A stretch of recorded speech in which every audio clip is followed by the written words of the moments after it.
yow ndeysaan li ma neex ci yow mooy da ngaa dégg waaw mais nag du bette parce que maa la yar waaw très bien ndeysaan alors dañuy ñëw pour tey ci rubrique dox dox bi ñu waxtaanee li nga xam ne moom nga ko wax tout à l'heure moom mooy alors utilisation produit yi nga xamee ne que dafay soppi der bu ñuul def ko bu weex moom mooy xeesal di nga may baakat damay commencé di jàng wolof nag dégg nga alors pourquoi ñu choisir thème bi parce que tout simplement gis nga ne que amoon nañ habitude ça faire des années ci ginnaaw bu ñu xoolee ci historique depuis les années 70 la ñu commencé découvrir dépigmentation mais bi ñuy demee au fur et à mesure du temps jamono jooju dafa nekkoon luxe chez certaines personnes c'est-à-dire boo doon xeesal dañ doon jàppee ne que yow mii nit ku tedd nga daal nit koo xam ne pare nga merci beaucoup financièrement tu es à l'aise alors ñuy dem di dem ba jamono def ñu découvrir que ne lii nekkul lu baax ci santé doomu aadama bi malheureusement ñenn ñi génn si mais biñ ciy génn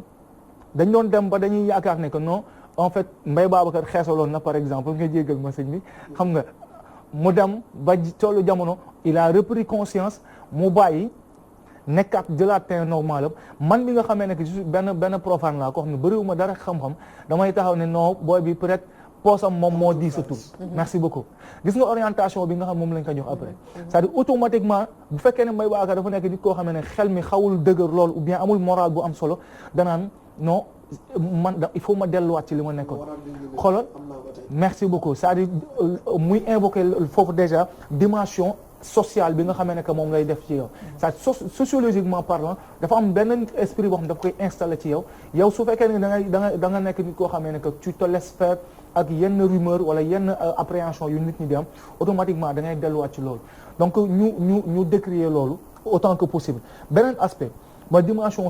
économique bi yow mii di def xeesal jamono bi ñu toll nii fàtt que yow xam naa ne xeesaloo mais diw bi ngay diwoo moo gën a cher ki doon xeesal yaat sa la 20 ans ci ginnaaw li mu chéré woon ci moom yow diw bi ngay diwoo di maintenir sa teint normal moo gën a cher c'est-à-dire je veux dire que à 750 1000 francs 1500 francs en intervalle de 1 mois nga mel ni nga bëgg mel comprendre da nga koy yombal merci beaucoup cela devient encore plus dangereux parce que en fait xale bi nga xamee ne que par exemple bon il n'est pas trop bëriwul maanaam il n'est pas ancré ci biir actualité il n'est pas ancré ci li nga xam ne moom mooy information yi am ci wàll yi boo xoolee c'est des gens ñu nga xam ne ñu baal ma qui viennent dans l'intérieur du pays xam nga dañuy ñëw ci biir dëkk bi di fi liggéey par exemple nekk femme de charge nekk bonne yu demee noonu xam nga dañuy dem xool diw bi gën a oyof rek ñu dem jënd ko elles ne comprennent pas que maanaam am na dimension boo xamee ne am daf leen di xeesal première chose dañuy diw pendant 1 mois 2 mois ñu commencé changer teint foofu psychologiquement ñoom elles sont pas trop nekkuñu ci danger pour ñoom normal ou bien judicieux et que ñun à notre niveau nekk ay porteurs de voix nekk ay nit ñu nga xamee ne on travaille dans le milieu de la communication comme ni ko docteur doon waxee genre ñu am pour alerter donc ba léegi nii alerte ñu ngi koy def mais ba tey dafa am beneen affaire boo xamee ne dafay des moom mooy dimension sanitaire bi c'est-à-dire da ngay gis une personne mu nga xamee ne que maanaam en fait mu ngi rey boppam sans mu xam ko je me rappelle cela quelques jours ci ginnaaw dama doon waxtaan ak une dame mu ne ma bi ma defee bi ma marié def 1 an ma nekk en état bi ma demee sama gynéco daf ma wax ne que boo arrêté wul xeesal bi dootuma la tiim parce que bu fekkee da ngay jël ay comprimés nga naan ko dee wala nga dem nga rey sa bopp foofu dañuy xam ne laa lii moo la rey mais gis nga xeesal ça te tue à petit feu mu nekk dimension bu nga xamee ne que en fait daf lay yàq beneen affaire gis nga déjà Charles mu ngi joxe image yi fii nii gis nga je me rappelle il y a cela quelques années ci ginnaaw bu ñu xoolee man j'avais une dame bu nga xamee ne école bi ma doon jàngee sànq maa ngi koy expliquer dame bi femme de charge la fa genre dafa xeesaloon ba der bi mel nii mu mel nii genre da ngay gis ay 3 teints yooyu ci biir xam nga mais moom pour mu mën a génn ñëw liggéey il a fallu que mu jël benn poudre boo xamee ne que voilà daf koy def ci kanam. pëndëx bi comme merci beaucoup pëndëx bi xam nga mais docteur femme bi bu liggéeyee ba ñax bu siggee boo ko xoolee ñax bi day rogalaat quoi ci biir kii gis nga da ngay gis xam nga genre te mënul génn dem boutique ba te defal loolu noonu. gis nga mu andil la nag beneen dimension ci côté sanitaire bi mooy ay troubles psychiques yu mu lay andil. c'est-à-dire yow psychologiquement tu es abattu. xam nga donc ba tey cadre social bi en fait tu es toujours vulnérable te mënuloo bàyyi lii nii genre mën nga ko bàyyi sax mais psychologiquement foog nga ne que boo ko bàyyee rek maanaam benn paate benn bu nga xam ne maanaam c'est un profane dina taxaw ne non kii poosam diisatu te jamono ji ñuy wax ak yéen diw ou bien produit yi nga xam ne ñoom ñoo gën a cher mooy produit yi di maintenir tey ku lay koo gis muy xeesal xamal ne que kooku noonu poosam demeetul ni mu war a dem. xam nga donc déjà ñu intervenir allant dans ce sens peut-être beneen dimension bi mooy dimension bu nga xamee ne que tout à l'heure intervenir nañ ci wàllu yi mooy ci kii bi moom mooy comment est-ce qu'on peut faire pour à la fois parce que c'est de ci ordre législateur bi moom moo war a protéger population yi quand je parle de législation moom mooy nguur gi ñoom ñoo war a protéger cette population donc comment est-ce qu'ils doivent le faire bi association bi ñuy wax AIDA defee seen panel invité presse bi information bi dem ñu joxe ay chiffres en fait toll woon nañ instant bu nga xam ne bon c'est des chiffres qui yoo xam ne c'est contesté par certaines personnes ils nous ont fait comprendre que 71 ou bien 72% ci ñii di utiliser produits yooyu nga xam ne c'est daf lay xeesal ils sont de la banlieue ils nous ont fait savoir que ne maanaam foo demee Kaffrine 54% ci ñi koy utiliser c'est des ñi utiliser produits cosmétiques yi ay xeesal la ñuy def te boo xoolee Sénégal dernière statistique yi nga xam ne moo génn ils nous ont fait comprendre que ne Sénégal mooy deuxième pays bu nga xam ne ñooy ëpp lu ñu utiliser xeesal derrière Congo mais boo est-ce que yaa ngi mesurer impact bu xeesal di def ci ñun économiquement parlant Sénégalais bi dina génne lu tolloog 10 milliards par an def ko ci xeesal xam nga ngir bëgg soppi suñu der donc déjà ça décrit un tout petit peu danger bi nga xamee ne que moom lu ñu koy nekk di ko def ci suñu der suñu yaram sans que on s'en rende compte à la fois ñu ngi ñàkk suñu xaalis 10 milliards par année c'est pas du n'importe quoi lu génne ci poche sénégalais première chose deuxième chose lii sax xas lay nirool c'est-à-dire deuxième pays derrière Congo bi yoo xam ne ñoo utiliser xeesal c'est grave beneen aspect bu nga xamee ne que fa laay daanele Fatou moom mooy lu ci gën a soof mooy góor ñi di ko def en fait Assane ça devient déplorable quand on voit un monsieur digne qui a confiance en lui-même après gëm boppam muy jël di xeesal foofu kañ digne amatu fa paat gis nga c'est-à-dire dafa grave quoi et puis li ci gën a ko gis naa un gars bu nga xamee ne que sama xarit la après bi ma demee ba comprendre loolu dama waxtaan ak moom ba après dafa gis boppam c'est-à-dire benn pommade la ba nga xamee ne que en fait mélange la daf koy buy tëdd la koy diw si tuñam waaw xam nga buy tëdd la koy diw si tuñam en fait parce que xam na ne que bëccëg gi boo ko diwee sa tuñ benn faat ko mu sob nii dina teel nga ne la du la wax dara da lay xool di la ree ba nga mer xam nga buy tëdd la koy diw si tuñam léegi boo xëyee suba comme di ngay borosoo rek da nga koy dindi ko defee automatiquement da ngay gis ne dafay commencer di changer sa couleur bi loolu ba tey si dépigmentation la bokk ils te disent que non loolu xeesalu ma quoi arrêtons de me parler de ça alors yaa ngi gis sa bopp ci kaw dëgg bu ñu lay wax une autre chose boo xam ne c'est encore un peu plus déplorable les bébés yi nga xamee ne dañ leen di xeesal te ñoom yëguñu tinu parce que si amee si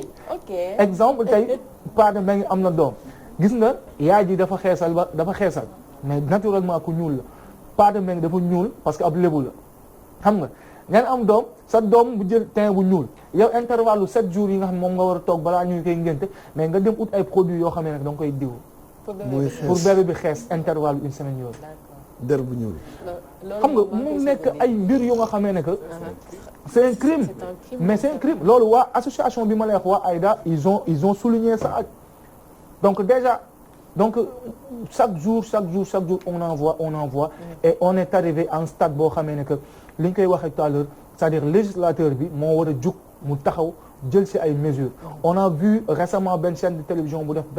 benn reportage ci wàllu yi muy BBC am na aussi yeneen chaîne yu nga xam ne c'est des chaînes nationales comme exemple TF1 yu def ay reportage mais lu ma gën a marqué ci reportage je pense que man koy wax ba tout à l'heure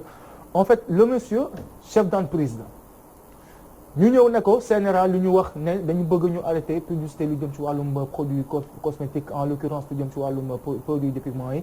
le monsieur qu'est-ce qu'il nous dit mooy ñëwaat encore ci face que li muy wax maanaam këru liggéeykaay yi yooyu moo leen di dundal économiquement le monsieur qu'est-ce qu'il dit est-ce que am na beneen entreprise bu ñuy jox lu tolloo que 30 millions wala 25 millions par semaine pour ñu defal ko publicité budul entreprise yu nga budul produit cosmétique xam nga donc déjà bon je sais pas est-ce qu'il a raison ou pas mais man à mon humble avis il a pas raison parce que il y a société parce que dañ lay jox 30 millions par semaine wala 40 millions par semaine xam nga rien ne peut le justifier ñu ubbi waxtaan bi. mu ngi noonu li nga man moom li ma si jaaxal li nga wax bébé yi nga xamante ne dañ leen di xees sax man mosuma ko dégg tey laa koy soog a dégg mais ci côté produit yi nga xamante ne dañuy dem di ko jëndi pâté ci boutique yi di ko diwoo am na ñoo xamante ni piqûre la ñuy def boo xamante ni en une semaine da ngay waxtaan muy produit boo xam ne yow da nga koy jël piqûre dem ñu piqûre la ko mu dugg say veine dugg sa biir yaram quelque chose de très dangereux jaxasoo ak leneen ci sa biir yaram en une semaine da ngay daal di weex tàll te loolu je pense que loolu ci xalaat waaw xel moo ko xalaat loo xam ne da nga koy piqûre mu dugg sa yaram après nga daal di weex tàll en une semaine aussi beneen problème boo xamante ni am na pâté balaa nga daal ma jox la beneen en fait xam nga sedd bi ñu ngi ciy dugg am na ñu nga xamee ne dañuy diw seen produit ba pare jël toile def ko seen yaram bu ñu xëyee lu matin ñu dindi ko Assane yaa ngi ree c'est vrai gis nga jël toile dañuy diw produit ba pare leneen loo xamante ni nga gis seen yaram bi ni mu ciy taxee gis nga mais c'est extraordinaire c'est énorme c'est grave ah dafa nekk ay pratiques yoo xamante ne ñu ngi koy def te ñoom xam nañ ne loolu danger la et ñu ngi koy continuer di ko def parce que depuis des années ñu ngi koy wax leneen loo xamante ni pâté il faut ñu wax ko muy ci série yi parce que xale yi jigéen ndeysaan léegi ñoom ñëpp bëgg a siiw bëgg ñu gis leen dañuy seetaan série yi xale yu xees yi kese la ñuy jël xale yi nga xamante ne ñooy génnee seen yaram yi ci biti xeesal de même que ci télé yi aussi soit nañ ma jéggal présentatrice yeeg yooyu noonu boo xeesul pecc amoon noo mel duñ la jël te tey jii nii boo toogee ngay seetaan télé yow nga am sa ambition mooy toog ci télé ñu lay gis nga gis ne fii kat ku xeesul duñ la jël da ngay dem nga def ko psychologiquement ça te pousse à ce que nga dem def ko pour que ñu gis la muy ñàkk gëm sa bopp aussi boo xamante nii mu ngi ci ñun xale yu jigéen ñu wax ko dindi ba mu set ay jël ay diwtiir di ko joxase ak xawma lan di ko def sa yaram ak diwtiir na mu neexee ci suppu kaani di ko def ci diw di ko jaxase ci sa yaram man métti na ma loolu daal mais c'est un problème day ñëwaat ci leen waxoon ci média yi ak li ñuy wan parce que en fait processus bi li ko yokk waxuma li ko sokk mais li koy yokk mooy comme li nga wax nii mais télé yi ñi ngay gis ñi lay présenté mais ay modèle la yoo xamante ni dañuy xees pecc tu as l'impression que c'est ça en fait l'idéal c'est ça donc su fekkente ni yow amoo dëgër laay bi nga war a dëgër sur le plan psychologique surtout jigéen da ngay wax ni bon peut-être bàyyil ma def comme ni ñëpp di def donc mais li gën a am solo mooy su fekkente ni gis nañ mal bi xam nañ ni problème comportement la c'est-à-dire jikko yi ñu am est-ce que nan lañu mën a def na la gën a parce que question bi loolu la man j'ai bien suivi Aïda xool naa li ñuy def lu baax la mais li may wax mooy mais léegi nag xeex bi fan la toll est-ce que jumtukaay yi ñuy utiliser boobu léegi pour xeex mbir mi est-ce que ñu ngi am ay avancées wala avancé wuñu et puis yan jumtukaay li ñu jël donc yooyu ay question la yoo xamante ni c'est important man nag damay souvent damay wax ni c'est que Sénégal parfois ci jumtukaay la ñuy juume c'est-à-dire su fekkente ni da ngay xeex comportement loo xamante ni sama jikko la xeesal ñëpp xam na ni et le constat il est établi lu bon la mais li ko sookee mooy jikko su fekkee da nga ko bëgg a soppi da ngay soppi jikko bi alors pour soppi jikko bi nag il faudra nga am ay jumtukaay yan jumtukaay la ñuy jël soo xoolee bu baax souvent ñaari jumtukaay rek la ñuy jël li ay daal di def loo xam ne lu ma naw la mooy def campagne d'information et de sensibilisation mooy wax yee nit ñi wante soo xoolee bu baax yee baax na parce que li ñu fi wax lépp am na loo xamante ni suñu la ko waxee nga dégg ko que ni mbir mi jël na ay proportions yu graaw sur le plan économique sa koom day wàññeeku sur le plan psychologique da ngay devenir kenn koo xamante ni da ngay doyadi. sur le plan sanitaire. da ngay am tous les plans sur tous les plans am na ay jeexital yoo xam ne que normal. waaw léegi nag suñu defee constat ba pare. léegi nag nan la ñuy def. foofu mooy aujourd'hui suñu taxawaay. pour xeex ko pour mu jóge fii te gis nañ ni ay la yéwén boobu léegi. mbir mi wàññeeku na. dafay gën a yokk alors maintenant su fekkee dañoo bëgg a yee nit ñi. yee baax na mais li ñu war a xam. te loolu dama koy wax pour seen auditeur seen téléspectateur yi dégg ko bu baax. ONG yu bëri ak association yi xeex foofu la ñuy juumee. mooy suñu xalaatee ni. mbir mi suñu lay yeewee ba nga yeewu rek. seen jaan wàcc na. non c'est-à-dire man ci sama gëstu yi ma gëstu dama gis ni il n'y a pas de relation directe entre xam. ak jëf. c'est que nit ki mën nga koo yee ba mu yeewu. aujourd'hui képp koo xam ne day xeesal soo ko woowee. walaaj ko xam na ni xeesal amul benn njeexital bu baax ci moom.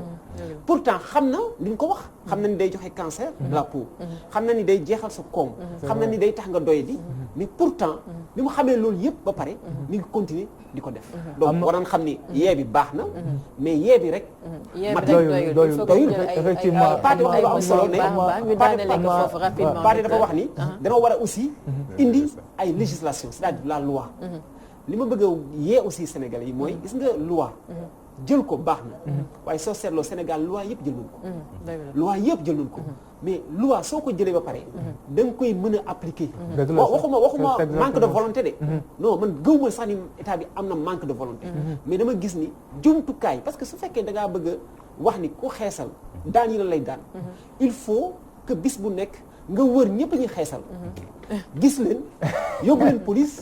ñu juger leen. en tout cas est-ce que am na doole boo xamante ne amuñu doole depuis des années ça persiste. je pense que war nañ see def liggéey bu yaatu. Pathé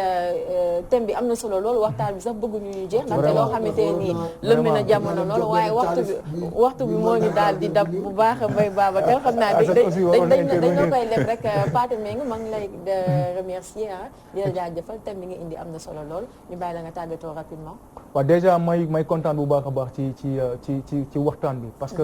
donc mbir la bu ñu waroon waxtaanee depuis 2 semaines ci ginnaaw mais boobu ak léegi nii maa ngi koy nekk di ko togg xam nga li ñuy wax daas fanaana loolu daa doon def ci thème bi quoi malheureusement donc temps bi xoj nañu mais du ñu def lu mooy déjà ñu jaajëfal ñi nga xam ne ñoom ñuy am habitude du ñu bàyyi xel donc à chaque jeudi bu fekkee ne gisuñu sax ils nous envoient un texte pour dire waaw booy lu tax waaw donc en l'occurrence Gorgui Mbaye donc le plus jeune entrepreneur du département de Rufisque maa ngi lay nuyu bu baax a baax Issa Mbaye le plus jeune directeur d'école de Rufisque maa ngi lay siyaare Alioune Fall dama la jox une information waa commissariat central dañuy bàyyi xel Alioune Fall fa la ne sama xarit la Alioune Fall bu commissariat central gis naa message yi maa ngi kontaan bu baax a baax ci yow. d'accord loolu dëgg la ñu ngi koy jaajëfal bu baax moom Pathé Mbengue waa commissariat central bu Rufisque aussi ñu ngi leen di daal di jaajëfal di ko jox rendez-vous semaine prochaine ci beneen rubrique dox dox bi ñu daal di ñëw léegi ñu jàll ci rubrique li woon démb.